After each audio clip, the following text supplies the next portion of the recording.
What's going on in the National Hockey League in 94-95 has more to do with financials than anything else. It's a 48 game season because we experienced our first lockout. Yay! Yeah. So we lose a little over 30 games out of the schedule. And you can tell. The season's kind of a rush. The playoffs are kind of a rush, too, that the players want to get finished. It sure seems there's a lot of sweeps in the playoffs in 95. Um, we watch as some teams are richer than others and they just start grabbing everybody. St. Louis, you're a free agent, come to St. Louis. You're a free agent, come to St. Louis. And it's something that we start seeing more and more as the years go on here. Top six teams for payroll: LA, New York Rangers, Pittsburgh Penguins, St. Louis, Detroit, and Buffalo. And what's interesting is the only team that made the Final Four even out of those teams is Detroit. And if Detroit, of course, Detroit goes to the Stanley Cup final, and we'll get to how that went for them. But you can't buy a Stanley Cup. You can try. But the National Hockey League, buying a Stanley Cup is difficult. And this is why when people talk about if you didn't have a salary cap, you'd have the same teams winning the Cup all the time. Not really. The New Jersey Devils win the Stanley Cup this year, and they're not exactly known as the most loose with their wallets. Let's put it that way. Lou Lamoriello, not a guy who spends tons of money, as Bobby Holik will eventually find out. They've gone from 21 to 26 teams. They've expanded quickly, which means that your top tier talent, your star players, there's not enough to go around. I look at the league now with 31 teams, and I'm astounded at just how many star players there are, how many star level players there are, compared to what we had 21 years or 24 years ago in 95. And this is part of the reason why the trap becomes a big deal. Also, the New Jersey Devils win a Stanley Cup with the trap, which tells people this works. And it's easier to coach to stop scoring than it is to break through a defense like that. And the Stanley Cup Finals is an amazing example of that. Outspoken, it says outspoked, but it should say outspoken during the lockout. Jeremy Roenick rumors swirl around. So Roenick's mouth gets him in trouble.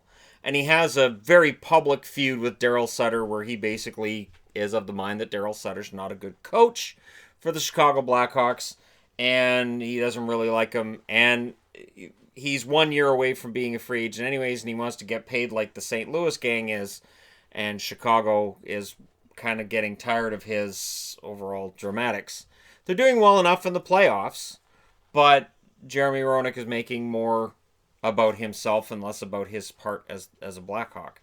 And this is something that will definitely be mentioned again, I would think, during these videos, where Roenick kind of makes it, oh, it's about me. And it's something he did throughout his career. He was one of the best players I ever saw play for Chicago, but this is what kind of starts to dominate the discussions with Roenick.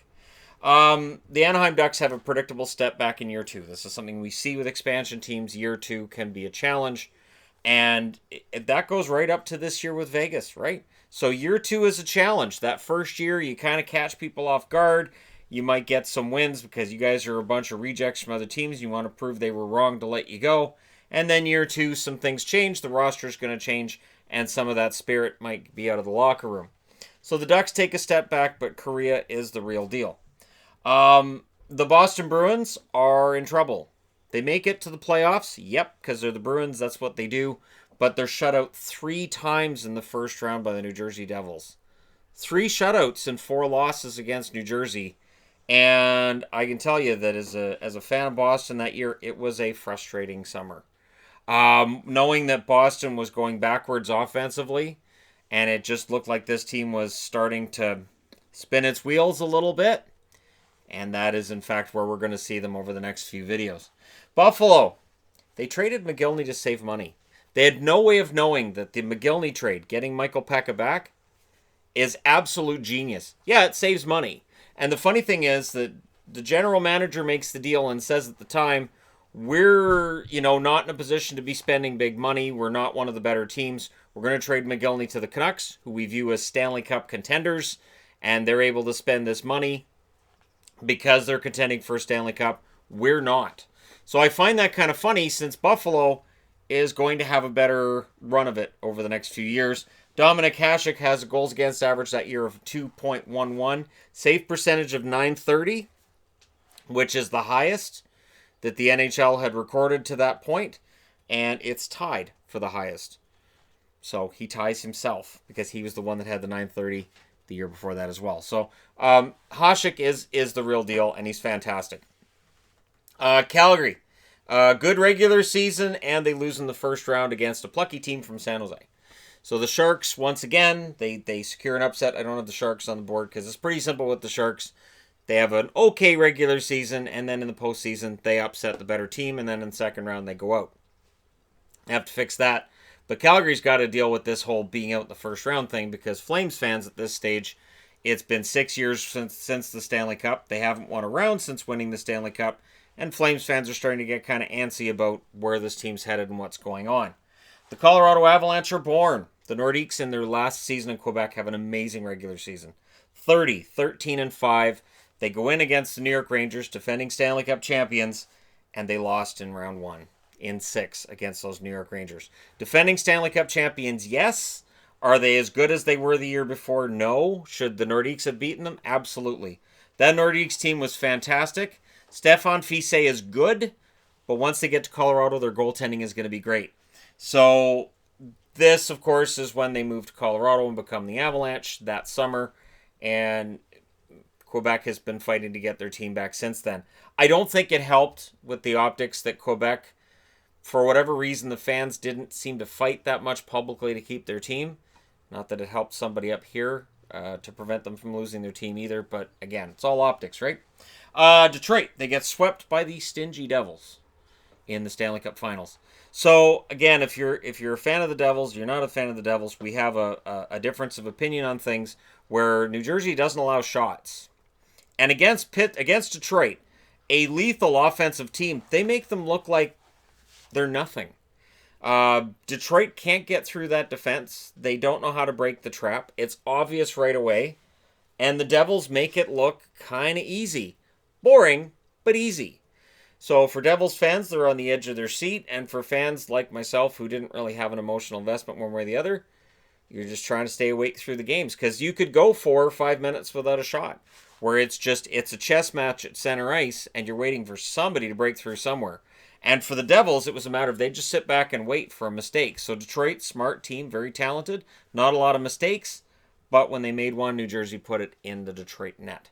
So frustrating run for Detroit in that they finally get to the Stanley Cup Finals. They kind of shed that reputation as a choker in the playoffs. And then they get swept. So rough year for them. The Florida Panthers. They finished 20-22-4, so not a disappointing season like Anaheim. No playoffs, of course, and Bob Kudelski, who I mentioned yesterday with 40 goals, yeah, he gets 6 in 26 games this year. The shine is gone for Bob Kudelski. He's not going to score 40 again, so if you had him in your playoff pool or in your regular season hockey pool, first off, they didn't make the playoffs, so why he's in your playoff pool, I don't know. And if he's in your regular season pool, you had to know that was a one-hit wonder kind of thing, right? If you didn't, I don't know what to tell you. The Whalers lose $11.5 million that year, according to Peter Karmanos, and they miss the playoffs. That's a lethal combination. So your team's losing money, you're not getting the attendance you need a new building, and the team's not successful on the ice either. Oh, and you got tired of waiting for Pronger to take that next step, so you traded him to St. Louis in exchange for Shanahan, and whoops. We all know the story now that Pronger becomes this beast on the blue line. It's not something that everybody assumes is going to happen, but we have a pretty good idea. There's a Hockey News article that talks about who's going to break out that next season, and Pronger's right near the top. Everybody understands that going to the Millionaires Club in St. Louis is a great spot for Pronger, and that Hartford just wasn't going anywhere. And there's more blame put on Hartford for his lack of development than put on Pronger. So although Hartford's rocking these jerseys by that point, and these jerseys I always thought looked pretty sharp. The LA Kings, Bruce McNall has run the team into the ground financially. We find out how corrupt he was the whole way through. And it looks bad. So you got to think for Gretzky, he goes from corruption to corruption. And, you go from Pocklington to McNall. And it doesn't help that they make a deal at the deadline with Buffalo to get Grant Fuhr. Fuhr goes 1-7-3 with an .876 save percentage before St. Louis throws millions of dollars at him. We'll get to that. But Grant Fuhr's a disaster. And the weird thing is that Kelly Hrudey wasn't really the problem for the Kings, but Fuhr was definitely not the answer. So the Kings are spinning their wheels, and they're still trying to bring in old Oilers to, get there with Gretzky and try to recreate the magic of the 80s with the Oilers, and it's not working.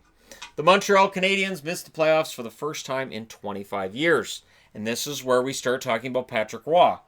And not in a great way. Patrick Roy has a subpar 1994-95 season. He doesn't look great right now. And backup, it's kind of up in the air about who the backup's going to be and how much the backup needs to play. The perception that Patrick Roy can do this by himself and he's Superman, it's been dented during this regular season. And when he misses the playoffs, I'm saying he because the Habs missed the playoffs, you've got to find somebody to blame. There was a lot of blame thrown at Patrick Roy. Roy was not able to get the Montreal Canadiens over that hump. They move on from Denis Savard, they move on from other players, but the guy in the net is going to take a lot of heat, and definitely Patrick Roy did. The New York Islanders, they go 15-28-5. They are an absolute disaster. Cue Mike Milbury and fish sticks. Fish sticks. On a related note, I have ordered the book, We Want Fish Sticks. I'm getting a used copy. I'm not getting the brand new one because Indigo Books wanted $45 for it. But as soon as I saw it, I'm like, I have to have this. And so I will go through that book and enjoy it thoroughly. Because, yeah, We Want Fish Sticks is what everybody chanted at those Islanders. And the funny thing is that the Hockey News, in their preview for 95-96, they have the new logo, the Fisherman logo. They have Kirk Muller wearing the Fisherman logo, looking all proud after, going to the Islanders. But they don't talk about the jersey change at all in the whole article. I'm like, aren't you guys going to even mention how hideous these things are? Because it's a historical amount of hideous that's on those jerseys. That's why I have both, the blue and the white, because they're hideous. You have to document the hideousness. But yeah, that's not mentioned in the Hockey News Annual at all. It'll be mentioned the year after, I'm sure, because fans really, really hate it. And fans of other teams are like, are you serious? Because again, this is a team that's at the bottom of the league, that's playing terribly, and now you've basically put them in clown costumes and sent them out on the ice. The Philadelphia Flyers, 28-16-4. They go to the conference finals. Unexpectedly, nobody expected them to get that much better that quickly. Ron Hextall comes in, performs well, but not well enough. They get to the conference finals. Hextall's overall numbers are down. And the big thing for them is that Eric Lindros, in 46 games played, gets 70 points. He is tied for the league lead in points with Jaromir Jagr. Jagr wins the Art Ross trophy because he has more goals than Lindros. And I remember Don Cherry going insane that Lindros didn't get the trophy and he should have got the Art Ross. He played 2 less games, so his points per game were higher. Settling this with goals is ridiculous. It's stupid. And he went on for a while about that. And every time Jagr would have a bad game, he'd mention, but Lindros isn't. And yeah, it was. This is one of those things where if Don Cherry had said those things now, it would have gone viral quickly. St. Louis, big spending. They love spending money, and they throw millions at Grant Fuhr after he had 2 wins between Buffalo and LA. He had 2 wins the year before, and his numbers are awful. But Mike Keenan's in charge. He gets his guy in Grant Fuhr. You know what? He's going to turn Grant Fuhr around. Grant Fuhr is going to play some of the best hockey of his entire National Hockey League career as a member of the St. Louis Blues when nobody expects it. Everybody writes him off after 94-95. And then they signed Jeff Courtnall, which made me angry as a Canucks fan because I thought we should have kept him. Shane Corson, Dale Hawerchuk, and Brian Noonan, because Noonan has to follow Mike Keenan. And we'll get into that as things go along too. Curtis Joseph's had enough. That was the year that Curtis Joseph got pulled every time he sneezed. Every time that a puck went near the net, it seemed like he was getting pulled out of the game. Mike Keenan was known then as Captain Hook because, Joseph would allow a goal and get pulled. And it might even be a tie game, and he'd get pulled.